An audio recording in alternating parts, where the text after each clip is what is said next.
It's me, the Ebony Otaku, the well-rounded nerd. We're going back again into my favorite series, Warhammer.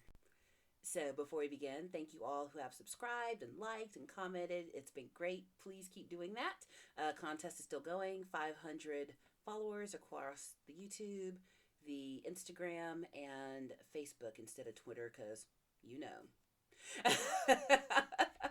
And I have nerdy prizes, 3 nerdy prizes to represent the three platforms to celebrate getting to 500. But for all of you who listen and have been a part of this little journey, thank you. Because, YouTubing is, it's not for everybody. I do it because it's fun. And it's fun to make friends out there in the nerd verse, as it were.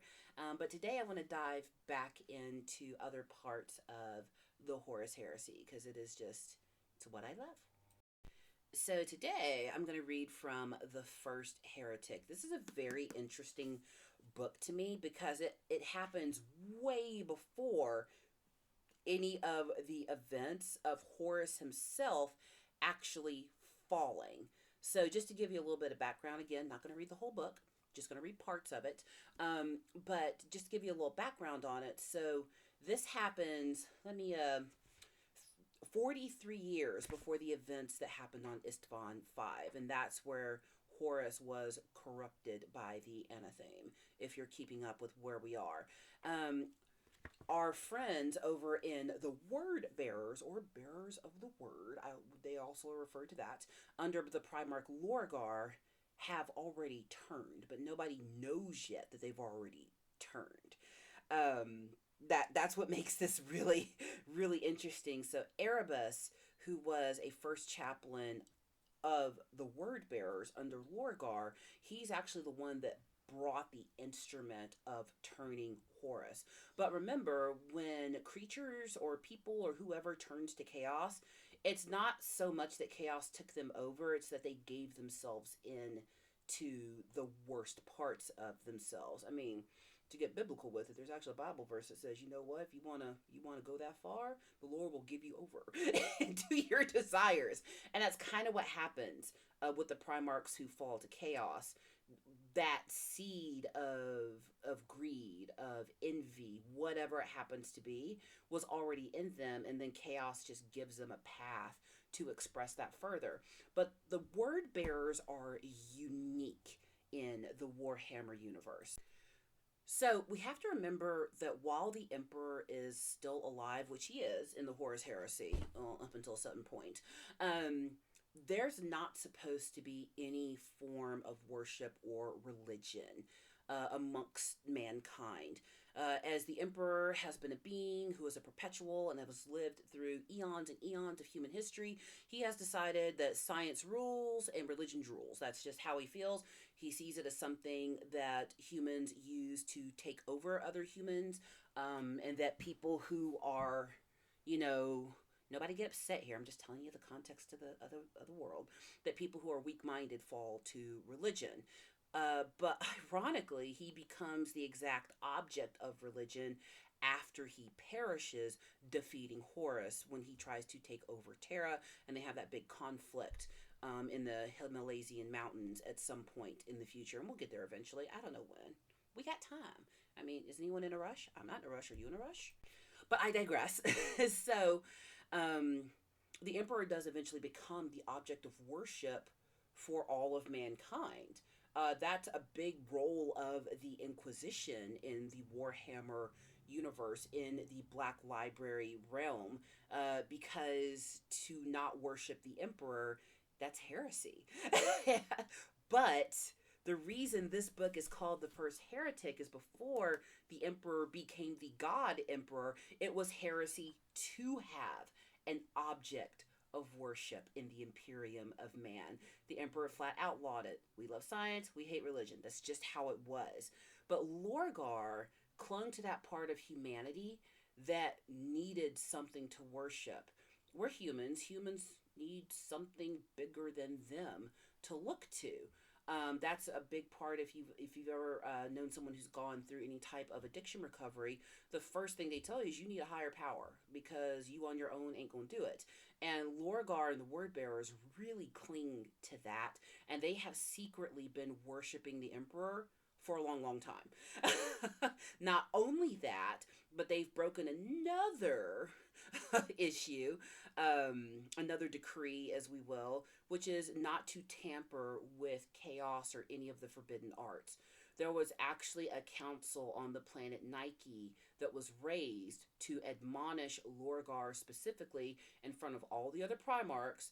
Perturabo, the building Primarch, the one who can just like throw up a whole maze and like trap one Primarch in there forever, yeah, him. If you know, you know. We'll get there eventually. But he actually built this huge amphitheater just for the purpose of the Emperor to deliver a message to Lorgar personally in front of all the other Primarchs and say, stop messing in the Forbidden Arts. I'm telling you this in front of everybody. If you do it again, it's going down. He humiliated Lorgar in front of everybody. And Lorgar at that point takes his worship of the Emperor underground. Because that's what you do when you're forbidden to have worship. But not only that, they take the practice of tapping into chaos and using forbidden arts in war and whatnot. They take that underground as well. And the way it is found out again that they are still doing these things is that in battle, Lorgar makes use of psychers, or we might call them psychics, people who have extraordinary powers where they have been able to tap into the psychic realms and into chaos to do something extraordinary. The last excerpt I read included the War Singer. We were reading from Flight of the Eisenstein, and there's a big battle, and Space Marines are losing because there's a War Singer who is literally like shooting out symphonic sound from their body and mouth, and it's just wiping people out. They were tapping into a form of chaos psyker power to be able to do that. And the War Master's like, no, we're not using this stuff. If you use this stuff, no. And Lorgar makes use of it in a battle, and he thought he had to because it was critical, but then that kind of like opened it up to the Emperor that, oh, you're still doing this. Okay. Well, then that means lessons were not learned, and I'm going to have to come regulate. Where it gets really interesting later on in the mythos that is Warhammer is when you consider that the Emperor becomes God in this universe at some point. And here's why that's really, really just like, There is some debate amongst people who are huge fans that, and within the world itself, that the Emperor always intended to install himself as the God of mankind. I don't know which way I lean on that. Maybe yes, maybe no. I don't know, because there's still so many other books I haven't read. I've read a lot. But there's still more I haven't. So I want to dig further into the lore before I decide which way I lean on that. But it is really interesting that he becomes the object of worship when he himself had forbidden worship. And he forbade tampering with chaos and psychic powers. However, the way everyone's able to travel the warp safely is through the power of the Emperor's own psychic beacon guiding people through the Astronomicon. Like dude, like you're buttering your toast on both sides. He's very much, the Emperor of Mankind is very much do as I say, not as I do. Because there's also speculation that when he was creating the Primarchs in his genetic laboratories in the Himalayan mountains up there in his palace, that he, tapped into some chaos powers to create these Primarchs. And that's why half of them turned against the Emperor of Mankind, because chaos was in them from the beginning. There's also speculation that when the Chaos Gods broke in and stole the infant Primarchs from the Emperor, that the Emperor intended for that to happen. Like, he planned the whole thing. Like, it wasn't a surprise to him, because he wanted his Primarchs to grow up amongst humans so that they would have human compassion and human understanding, blah, blah, blah, blah, blah, blah, blah, blah. So all of that to lay the groundwork for what we are going to read today, because it really helps us understand how Heresy was able to sneak in so easily into certain parts of the Legiones Astartes. Lorgar and the Word Bearers wanted to worship the Emperor. He rejected their worship. They found something else to worship, is what it boils down to. So let's not delay any longer. I think that was a long enough intro. Let's get to reading. The First Heretic, Fall to Chaos, by Aaron Dembski Bowden from the Horus Heresy. Part 1, Gray, 43 years before the events of Istvan 5. Kill me then, Ibrur. Better to die in freedom's twilight than draw breath at the dawn of tyranny. May the gods grant me my last wish, that my spirit lingers long enough to laugh when your faithless kingdom at last falls apart. Daivai Shan, Terran separatist warlord, at his execution. If a man gathers 10,000 suns in his hands, if a man seeds 100,000 worlds with his sons and daughters, granting them custody of the galaxy itself, if a man guides 1,000,000 vessels between the infinite stars with a mere thought, then I pray you tell me, if you are able, how such a man is anything less than a god. Lorgar Aurelian, Primarch of the Word-Bearers. There is no surer sign of decay in a country than to see the rights of religion held in contempt. Niccolo Machiavelli, ancient Eurasian philosopher. Prologue. The Grey Warrior. His sisters wept when the Legion came for him. At the time, he couldn't understand why. There was no greater honor than to be chosen, so their sorrow made no sense. The Grey Warrior's voice was a machine's rasp, deep and laden with the static as he spoke from behind a death mask. He demanded to know the boy's name. Before the mother answered him, she asked a question of her own. It was her way to stand straight and strong, never to be bowed by things she saw. It was a strength she had passed on to her son and would stay in his blood despite the many changes to come. She asked a question with a smile.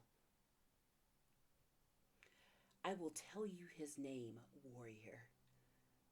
But first, will you tell me yours? The Grey Warrior looked down upon the family, meeting the eyes of the parents only once before he stole their child. Erebus, he intoned. My name is Erebus. Thank you, Lord Erebus. This is my son. She gestured to her boy. Argel Tall. False angels. I can remember the day of judgment. Can you imagine looking up and seeing the stars fall from the sky? Can you imagine the heavens themselves raining fire upon the world below? You say you can picture it. I don't believe you. I'm not speaking of war. I'm speaking of Prometheum's stinging oil scent, or the burning chemical reek of flames born from missile fire. Forget battle's cruel pains and the sensory assault of orbital bombardment. I am not speaking of mundane savagery, the incendiary ills men afflict upon other men. I speak of judgment, divine judgment, the wrath of a God who looks upon the works of an entire world, and what he sees turns his heart sour. In his disgust, he sends flights of angels to deliver damnation. In his rage, he seeds the skies with fire and rains destruction upon the upturned faces of 6 billion worshippers. Now, tell me again. Tell me again that you can imagine seeing the stars fall from the sky. Tell me you can imagine heaven weeping fire upon the land below, and a city burning so bright that all sight is scorched from your eyes as you watch it die. The day of judgment stole my eyes, but I can still illuminate you. I remember it all. And why wouldn't I? It was the last thing I ever saw. They came to us in skyborne vultures of blue iron and white fire,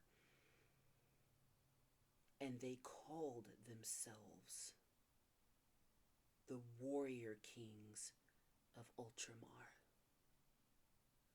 We did not use those names as they marched us from our homes, as they butchered those who dared fight back, and as they poured divine annihilation upon everything we had built. We called them false angels. You came to me asking how my faith survived the day of judgment. I will tell you a secret. When the stars fell, when the seas boiled and the earth burned, my faith didn't die. That is when I began to believe. God was real, and he hated us. Excerpted from The Pilgrimage by Cyrene Valination. Chapter 1. The Perfect City. False Angels. Day of Judgment. The first falling star came down in the heart of the perfect city. The crowds were always dense and boisterous in the plaza's midnight markets, yet everything fell silent when the sky wept fiery trails and the stars fell to earth in a stately drift. The crowds parted, forming a ring around the huge arrival as it came down. Only when it came closer could the people see the truth. It wasn't a star at all. It wasn't formed of fire. It was breathing it from howling engines. A smoke cloud drifted out and down from the craft, stinking of scorched oil and off-world chemicals. The ship's hull was viciously avian, a raptor's body of cobalt blue and dull gold. Its underbelly gleamed orange, bright with the hissing heat of orbital descent. Cyrene Valination was one of the crowd gathered, and 3 weeks shy of her 18th birthday. Whispers started up around her. Whispers became chants, and chants became prayers. Jagged thunder echoed from nearby streets and plazas, the grumble of great engine boosters wheezing. More of the stars that were not stars came raining down from the heaven. The very air rattled with the hum of so many engines. Each breath tasted of exhaust. The dark-hulled emissary from the sky was emblazoned with the symbol of the Holy Eagle, fire blackened from its dive through the atmosphere. Cyrene's vision twinned, blurring between what she was seeing now and what she'd seen in artistic renderings in childhood. She was far from being one of the faithful, but she knew this craft, elaborately brought to life in pictures of vibrant inks on scrolls of parchment. Such imagery was scattered throughout the scriptures. And she knew why the elders in the crowd were weeping and chanting. They recognized it too, but not merely from the holy codices. Decades ago, they bore witness to the same vehicles arriving from heaven. Cyrene watched as people fell to their knees, lifting their hands to the starry skies and weeping in prayer. They have returned, one old woman was murmuring. She spared a moment from her obedience to claw at Cyrene's flowing shawl robe. On your knees, ignorant whore. By now, the whole crowd was chanting. When the old woman reached for her leg, Cyrene shook herself free of the hag's wrinkled talon. Please don't touch me, Cyrene said. It was tradition to never touch those who wore red shawl robes without first gaining the maiden's permission. In her fervency, the old woman ignored the ancient custom. Her fingernails raked the younger woman's skin through the street's dress and thin silk. On your knees! They have returned! Cyrene went for the Qatari knife strapped to her naked thigh. Slender, ornamented steel gleamed amber in the firelight reflected from the skycraft. Don't touch me. With a hissed curse, the old woman returned to her prayers. Cyrene took a deep breath, seeking to slow her frenetic pulse. The air heated her throat, prickling at her tongue with the charcoal spice of thruster smoke. So they have returned. The angels of the God Emperor had returned to the perfect city. She didn't feel the rush of reverence, nor did she fall to her knees to thank the God Emperor for his angels' second coming. Cyrene Valantion stared at the vulture hull of the iron craft while one question burned in her eyes. They have returned, the old woman murmured again. They have returned to us. Yes, said Cyrene. But why? Movement from the craft came without warning. Thick doors clanged wide and a ramp jutted down on squealing pneumatics. Between gasp and nervous weeping, the worshipful chanting grew louder. The people intoned prayers from the word, and the last of those standing finally dropped to their knees. Cyrene was the only person left on her feet. The first of the angels stepped from the thinning cloud smoke. Cyrene stared at the figure, her eyes narrowing despite the exalted rightness of the moment. A silver of ice wormed through her blood. As if one girl's whispered protest could possibly change what was happening, she breathed a single word. Wait. The angel's heavy armor was at immediate odds with the images from Scripture. It stood unadorned by the holy parchments that should detail its holiness in flowing script, nor was it clad in the winter gray of the God Emperor's true angels. This one's armor, like the craft it emerged from, was a deep and beautiful cobalt, trimmed with bronze so polished it gleamed close to gold. Its eyes were slanted red slits in a stoic face mask. Wait, Cyrene said again, louder this time. These are not bearers of the word. The old woman hissed at her blasphemy and spat on her bare feet. Cyrene ignored her. Her gaze never left the warrior armored in cobalt, so subtly and distinctly different from the scriptures she'd been forced to study as a child. The angel's brethren emerged from the dark interior of their landing craft and descended the plaza. All wore armor of the same blue. All of them carried great weapons, too heavy for a mortal man to lift unaided. They are not bearers of the word. She raised her voice above the chanting. Several people kneeling around her replied with harsh whispers at her potent curses. Cyrene was drawing breath to call out the accusation a third time when the angels, moving in inhuman unison, raised their weapons and aimed at the crowd of worshippers. The sight stole the breath from her throat. The first angel spoke.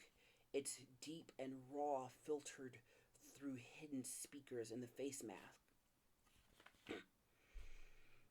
People of Monarchia, capital city of 4710, hear these words. We, warriors, are oathed to this moment, honor sworn to this duty. We come bearing the Emperor's decree to the 10th world brought into compliance by the 47th expedition of humanity's great crusade. All the while, a dozen angels kept their weapons aimed at the kneeling civilians. Cyrene could see the muzzles were charred as a vulture's crafts hole, darkened from firing shells of monstrous size. Your compliance with the Imperium of Man has held for 46 years. With the greatest regret, the Emperor of Mankind demands that all living souls abandon the city of Monarchia immediately. Moments ago, your planetary leaders were given the same warning. This city is to be evacuated within 6 days. On the final day, your planetary leaders will be allowed to send a single distress call. The crowd kept silent, but their stares were now of confusion and disbelief, not reverence. As if sensing a drift in their attention, the angel aimed its weapon into the air and fired a single shot. The gunshot banged like a thunder peal rolling around the valley, storm loud in the silence. No one is to remain in Monarchia by dawn of the 7th day. Go now to your homes, gather your belongings, evacuate the city.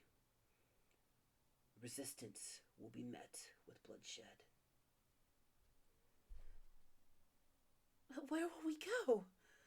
A female voice called from the transfixed crowd. This is our home.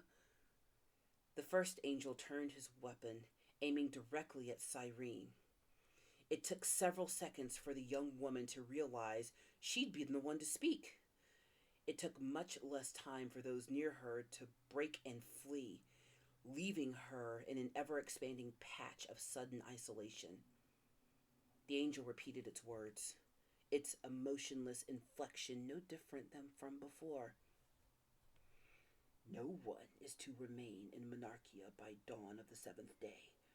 Go now to your homes, gather your belongings, evacuate the city. Resistance will be met with bloodshed. Cyrene swallowed, saying nothing more. Cries and jeers rang out from the crowd. A bottle crashed against one of the angels' helms, shattering into glass rain, and several others shouted out demands to know what was happening. Cyrene turned and ran. Where the crowd wasn't already fleeing with her, she forced her way through the press of people. The 30 chatter of angels' weapons started up. A handful of seconds later, the God Emperor's messengers opened fire on the rioting crowd. 3 days later, Cyrene was still in the city. Like many of the people calling Monarchia home, Cyrene's dusky skin was a legacy of her ancestors' lives in the equatorial deserts, and she had handsome eyes of a light brown that were rather like a burnt auburn. Sunlighted hazel hair fell in tumbling locks over her shoulders. At least, her more infatuated lovers described her in such terms. This was the picture her mind painted, though she no longer saw it when she looked in the mirror. Now her eyes were ringed from 2 nights without sleep, and her mouth was soured by dehydration. Exactly how things had come to this point remained a mystery. Across the city, resistance to the invaders had been ferocious for the hour or so it had lasted. The greatest massacre had taken place at the Tophet Gate. When the protest became a riot and the riot became a battlefield, Cyrene watched from the haven of a nearby church, though there hadn't been much to see. Citizens cut down in cold, all for the crime of daring to defend their homes. A battle tank of cobalt and bronze fired at the Tophet Gate itself, and though the slaughter was a tragedy, this was raw desecration. Grinding the dead beneath its treads, the tank fired a salvo at the towering structure. Its cannons left pain scars across Cyrene's sight, but she couldn't look away.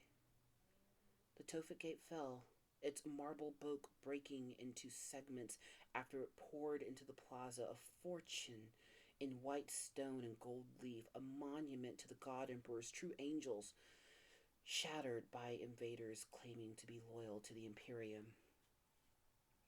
Cyrene could make out the unmoving bodies of fallen statues toppled from the fallen gate. She knew them well, having attended many midnight markets in the Tophet Plaza. Each time marble angels had stared down from their places, carved into the gate's surface. Slanted, featureless eyes watched without blinking. Wingless suits of armor were rendered with exquisite skill in the smooth stone. These were not the false feathered angels of the ancient Terran myth, but holiness incarnate, the angels of death, formed in the fearful aspect of the god emperor, his shadows, his sons, the bearers of the word. Through the dust, heretic silhouettes drifted closer to the tank. The warrior kings of Ultramar, Cyrene had murmured in that moment. The 13th Legion. Blasphemers, all. Their resemblance to the bearers of the word only compounded their impurity. Planetary Vox was down. She heard from a street vendor that the invaders destroyed all of Kerr's saleties before they came through the clouds. True or not, contact with other cities, even within Monarchia itself, was limited to word of mouth. They rose up in the Kwame district, the vendor insisted. Not just Tophet. Golshaya, too. Hundreds dead, perhaps thousands. He shrugged as if such things were mere curiosities. I am leaving tonight. There's no hope fighting devils. Shul Asha. Cyrene said nothing, though she smiled at his gentlemanly use of her profession's archaic title. But what was there to say? The invaders of the city had it in lockdown. The seeds of rebellion would never take root in such unfertile ground. District by district, the exodus from Monarchia began after those first purges. Once the gates were opened, a ceaseless flood of humanity spilled from the city. By nightfall, the mass evacuation was fully underway. Monarchia's wealthiest citizens, most of them merchants or high-ranking clergymen serving as speakers of the word, secured their own transportation, leaving the city for secondary estates in other towns. The morning air above Monarchia was dense, with shuttlecraft boosting away to other havens, ferrying the rich, the important, the economically vital, and the spiritually enlightened to sanctuary elsewhere. Cyrene hadn't left yet. In truth, she wasn't certain she would leave. She stood on the balcony of her second-floor habitation pod, somewhere between a room and a cell in the Giro apartment block, in one of the cheapest parts of town. The nearby speaker towers blared their message over and over again. Strict weight allowances are in effect for the personal belongings on the evacuation craft. All residents of Igna district are to report to Yael Shah Skyport. or the 12th trade gate immediately. Strict weight allowances are. Cyrene tuned the warnings out, watching the people flocking through the streets below, strangling traffic with their slow marching cues. There, at the end of the street, one of the 13th Legion directed the herds of people like livestock. In its hands, the false angel carried the same weapon as its brothers, the massive rifle with its supply of explosive ammunition. Cyrene leaned on the balcony's railings, bearing witness to the eternal theater of oppressor and oppress, of conquerors and the conquered. Her district was due to be evacuated tomorrow morning. By the process was stilted, with a great deal of curses, cries, and lamentations heaped upon the silent false angels. Strict allowances are in effect, the speakers boomed again. Those vox towers have been used for the city's thrice daily prayer readings, speaking words of tolerance and enlightenment to all sheltering within the city. Now their holiness was perverted, as they served as the invaders' mouthpieces. Too late. Cyrene saw that she had been noticed. The air turned thicker and hotter from the engine wash as a small skycraft over the city street dove in and drifted at the same level as her balcony. A two-man vehicle, its skin formed from sloping blue armor, was suspended on whining turbines, weaved through the air. The false angels seated in its cockpit scanned the second-level windows of the buildings as they stopped by. Cyrene's shiver threatened to become a tremble, yet she remained where she was. The craft hovered closer. Rotor fans blew hot air from the craft's anti-gravitational engines. The false angel in the gunner's seat leaned forward, adjusting a hidden control in the armor's collar. Citizen! The warrior's vox was raw bark over the speeder's craft engine. The sector is being evacuated. Proceed to the street level immediately. Cyrene took a deep breath and didn't move. The warrior glanced at his companion in the pilot's seat, then looked back at Cyrene in her quiet defiance. Citizen, this sector is being I heard you, Cyrene said, loud enough to carry over the craft's internal din. Proceed to the street level immediately, the warrior said. Why are you doing this? She asked, her voice still raised. The gunner shook his head and gripped the handles of the massive caliber weapon mount, aiming it directly at Cyrene. The young woman swallowed. The gun's muzzle was the size of her head. Every bone in her body gave a panicked twinge, pleading that she run. Why are you doing this? She demanded, drowning her fear with anger. What sins have stained us all that we must leave our homes? We are loyal to the Imperium. We are loyal to the God Emperor.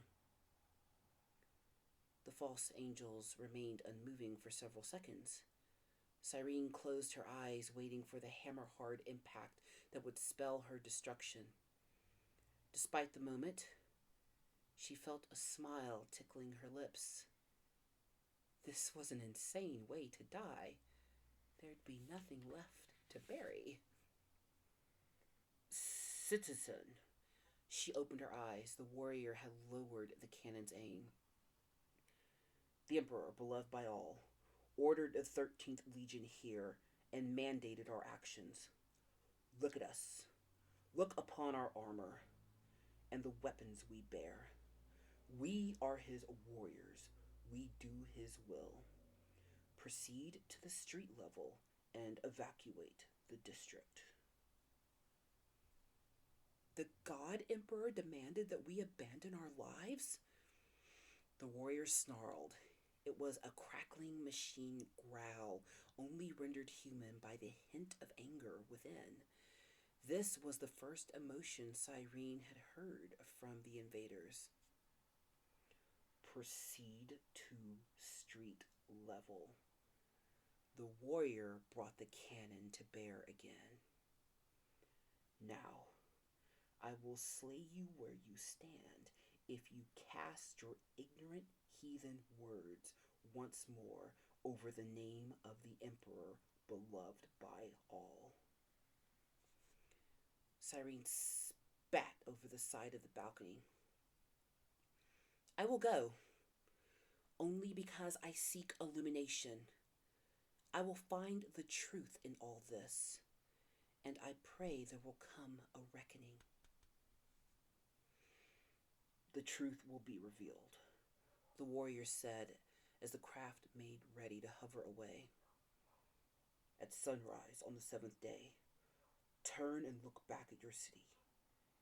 You will witness the illumination you crave. And so dawned the 7th day. The lightning sky found Cyrene Valantion standing atop a rise in the Galhay foothills, her traditional dress hidden beneath a long jacket clutched tightly against the worsening autumn wind. Her hair blew free in a mane as she watched the utterly silent, utterly still city to the east. In the last hours, burning blurs had floated upwards, each one landing craft belonging to the 13th Legion, each one returning to the heavens now that their warrior's work was done. With creeping inevitability, the sun reached the horizon, pale gold, cold for all its gentle brightness, spilled over the minarets and the domes of Monarchia. A city unrivaled in beauty. The spear tips of its 10,000 towers turned golden by the dawn. Holy blood, the young woman whispered, unable to fill her voice and feeling the wet warmth of tear trails in her cheeks. To think that mankind could create such marvels. Holy blood of the God Emperor. The sky grew brighter still. Too bright, too fast. Barely past dawn, it was already becoming as bright as noon. Cyrene raised her head, watching with weeping eyes as the clouds of heaven lit up with a second sunrise. She saw the fire fall from the sky, lances of unbelievable light spearing into the perfect city from above the clouds. But she did not watch for long. The sun spear's incomparable brightness stole her sight after only the first few moments, leaving her in darkness as she listened to the sounds of a city dying. The world shook beneath Cyrene's feet, casting her to the ground.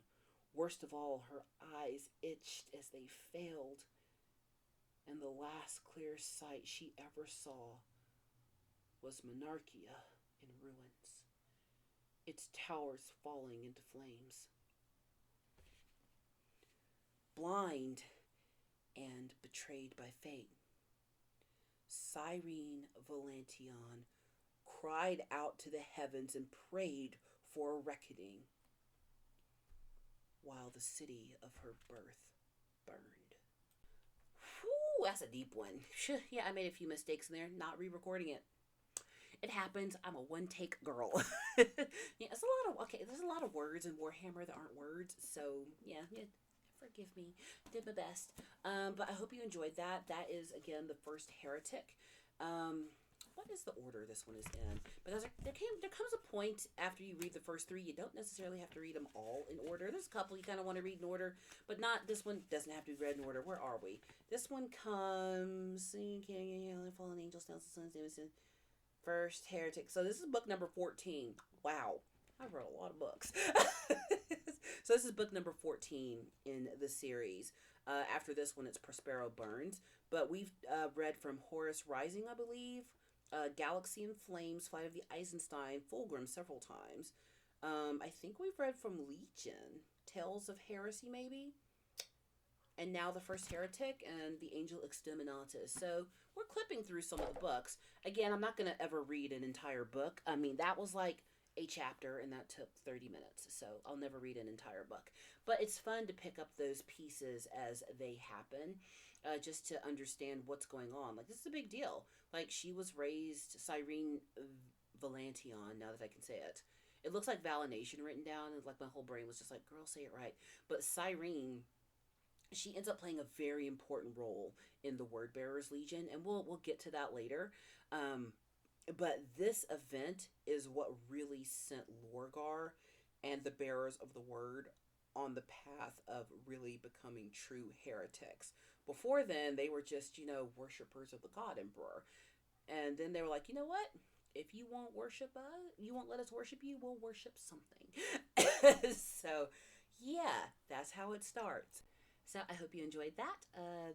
There'll be more. I think the next thing I'm going to start is getting deeper into Ruyi's Royal Love in a Palace and a few more like dramas and stuff that I love. But thank you all for the feedback and encouragement. As time goes by, hopefully I get better and better at this and content gets better. So, yay!